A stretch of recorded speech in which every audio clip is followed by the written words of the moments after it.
नमस्कार, प्रणाम। सच तक न्यूज पर सबसे पहले जो भी दर्शक है उन्हें हमारी तरफ से सलाम नमस्ते। आज का टॉपिक है हमारे बिहार के नीतीश कुमार जी पे, सीएम पे जी और ये बताएंगे, इनसे हम पूछेंगे कुछ जी सवाल जवाब ये देंगे। सबसे पहले अपना परिचय देंगे, इनका नाम जान लीजिए, कहाँ से बिलोंग करते हैं, किस डिस्ट्रिक्ट से बिलोंग करते हैं, बताइए, अपना परिचय दीजिए। सब एंट्री मार देना। हाँ, कोई बात नहीं, आप उसमें चलने दीजिए, वो भी देख रहे हो, दर्शक हैं। हाँ, तो हमारा शुभ नाम हुआ इम्तियाज़ खान, हमारा घर हुआ पठान कबै, जिला दरभंगा, प्रखंड मनीगाछी जी। हम लोग दरभंगा डिस्ट्रिक्ट से बिलोंग करते हैं। जी जी बिल्कुल। तो कहने का मतलब है कि बिहार में हमेशा सरकार गिर जाती है जी, बना दी जाती है। बिल्कुल। तो सरकार गिरने से और बनने से बिहार के लोगों का भविष्य खतरे में पड़ जाता है। बिहार तरक्की नहीं कर पा रहा है। बिल्कुल। जब भी चुनाव होता है तो लोग अपने एजेंडे में बोलते हैं कि बिहार को विशेष राज्य का दर्जा दिलाएंगे, विशेष पैकेज दिलाएंगे, बिहार विकास करेगा, तरक्की करेगा। लेकिन हमेशा जो है पॉलिटिकल खेल चलते रहता है। साल में दो बार सरकार बनता है, दो बार गिर जाता है। तो सबसे पहले तो मैं कहना ये चाहूँगा कि नीतीश कुमार जी जो है वो बार बार सत्ता के लिए पलट जाते हैं। कभी आरजेडी में चले जाते हैं, कभी बीजेपी में चले जाते हैं। तो मैं नीतीश कुमार को ये मैसेज देना चाहूँगा कि आप जो ये कर रहे हैं, आपकी इस हरकतों की वजह से बिहार का भविष्य खतरे में है। इसमें लॉस किसका है? जनता का है, आम जनता का लॉस है। इसमें मारा जाता है आम जनता, मारी जाती है आम जनता। शिक्षा पे कोई विचार नहीं है, मेडिकल पे कोई विचार नहीं है, महंगाई, रोजगार, बेरोजगारी का आलम ये है। तो अभी तो ये खूब भर्ती निकाल रहे हैं, मास्टर सब देख रहे हैं, बहाली पे बहाली होते जा रहे हैं। तो पूरा बिहार का आदमी थोड़ी मास्टर बन जाएगा, बाकी लोगों को तो रोजगार मिलना चाहिए ना। पुलिस 5 साल भी दे रहे हैं। 5 साल में आप एक बार वैकेंसी निकालिएगा तो उससे क्या होगा? सभी युवा को तो रोजगार नहीं मिलेगा। नहीं। बिहार का परिवर्तन तभी हो सकता है जब कोई भी सरकार 5 साल तक वो शासन करेगी, तभी कुछ हो सकता है। बार बार सरकार बनाइएगा, बार बार गिराइएगा, तो आप कभी आरजेडी में जाते हैं, आरजेडी के मंत्रिमंडल का गठन करते हैं, योजना लेके आते हैं, फिर साल भर 6 महीना का फिर सरकार गिरा देते हैं, फिर आप बीजेपी के साथ जाते हैं, फिर कोई योजना लेके आते हैं, फिर सरकार गिरा देते हैं। तो नीतीश कुमार जी जो है उधर जो आरजेडी की तरफ ये आ रहा है तो उनमें भी तो नहीं है ना। सही बात है। किनको चुन रहे हैं बताइए? आरजेडी में किनको मुख्यमंत्री मान रहे हैं आप? देखिए, बिहार का जो सियासी खेल है वो बहुत तगड़ा चल रहा है 15 सालों से। और नीतीश कुमार जी जो हमेशा जो है पलटी मार देते हैं, कभी अपने एक स्टैंड पे खड़े नहीं रहते हैं वो। बिल्कुल। कि या तो मैं बीजेपी के साथ हूँ या आरजेडी के साथ हूँ। वो कभी इधर जाते हैं, कभी उधर जाते हैं।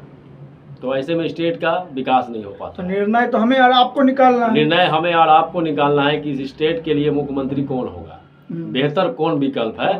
अगला जो विधानसभा चुनाव आएगा उसमें हमको आपको निर्णय लेना है कि बिहार का विकास कौन कर सकता है, बिहार का भविष्य किसके हाथ में जाना चाहिए।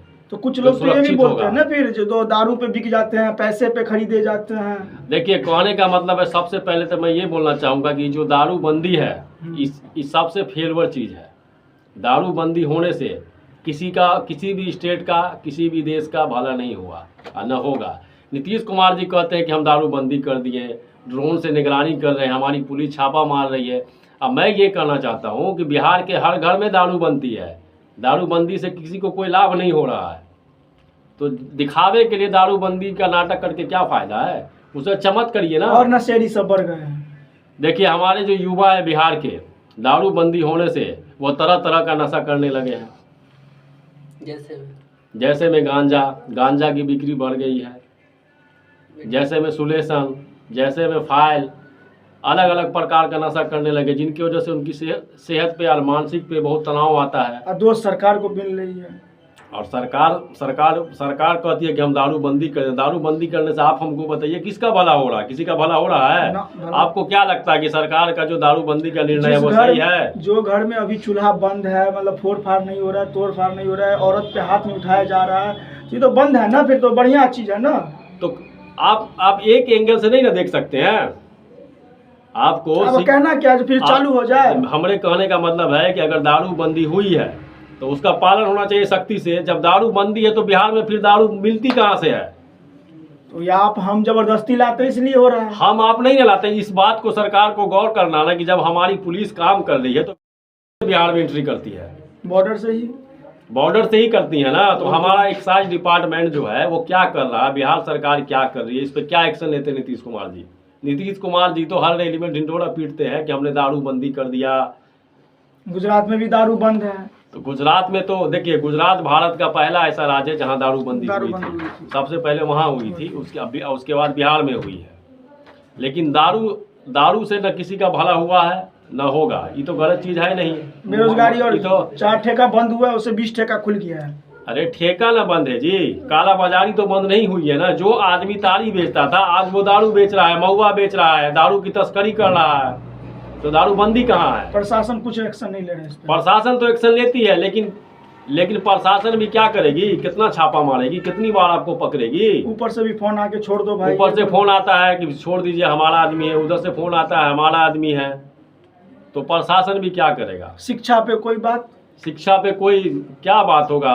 मतलब अगर 100 में 100 आदमी एग्जाम देता है तो वो पास हो जाता है। ऐसी हमारी शिक्षा व्यवस्था है। आज वैकेंसी निकलती है, आज बिहार पुलिस का एग्जाम, सुबह में एग्जाम होता है, शाम में पेपर लीक हो जाता है। बिल्कुल। तो ये कमी किसकी? हमारी तो है नहीं, ये तो सरकार की है ना।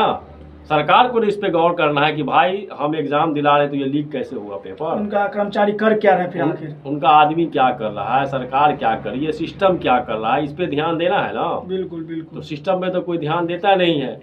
और देखिए, नीतीश कुमार की बदलने की जो बात आप कह रहे हैं हमसे, तो इसमें गलती नीतीश कुमार जी का भी नहीं है।